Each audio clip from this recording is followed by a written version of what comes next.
Philippines accuses China of damaging its vessels in disputed South China Sea shoal. In the heart of one of the world's most contentious geopolitical disputes, the Scarborough Shoal in the South China Sea, tensions between the Philippines and China have once again flared.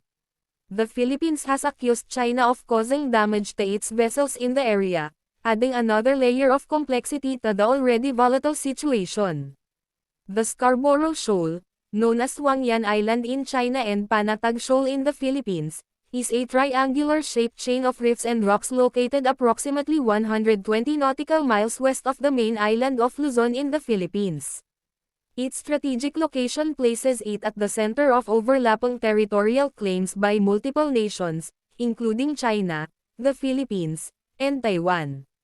The recent incident occurred against the backdrop of long-standing disputes over sovereignty and maritime rights in the South China Sea.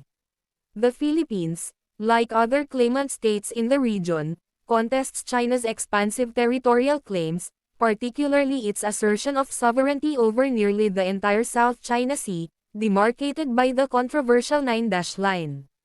According to Philippine authorities, the incident involving the alleged damage to its vessels took place in the vicinity of the Scarborough Shoal. Details provided by the Philippines indicate that Chinese maritime assets, including Coast Guard vessels, were involved in the incident. Reports suggest that the vessels operated in a manner that caused damage to Philippine vessels, raising concerns about the safety of navigation and potential escalation in the area. The Philippines swiftly condemned the actions attributed to China, characterizing them as a violation of international law and maritime norms. Manila's response underscores its commitment to upholding its sovereign rights and territorial integrity, as well as its adherence to the principles of freedom of navigation and the rule of law in maritime disputes. In response to the allegations, China has denied any wrongdoing and reaffirmed its sovereignty over the Scarborough Shoal. Beijing maintains that its actions in the area are lawful and consistent with its historical claims. China's stance reflects its broader assertiveness in the South China Sea, where it has constructed artificial islands, deployed military assets, and asserted control over disputed features, raising concerns among neighboring countries and the international community. The Scarborough Shoal dispute is emblematic of the broader challenges facing the region, where competing territorial claims, resource competition, and geopolitical rivalries intersect. The South China Sea, a vital maritime thoroughfare through which trillions of dollars in trade pass annually, is of strategic importance to both regional and global powers. Efforts to manage tensions and resolve disputes in the South China Sea have been ongoing for years, with various mechanisms, including bilateral negotiations, multilateral dialogues, and international arbitration, being employed.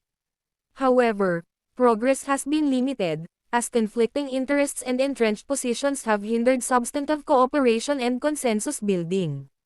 The recent incident involving the alleged damage to Philippine vessels underscores the urgent need for diplomatic engagement and conflict resolution mechanisms to prevent further escalation and maintain peace and stability in the region.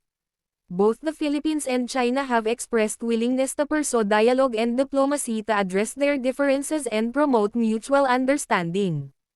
At the same time, the Scarborough Shoal dispute highlights the broader implications of maritime disputes in the South China Sea for regional security and stability. The presence of competing claimants, including major powers such as China and the United States, adds a layer of complexity to the situation, with potential implications for regional dynamics and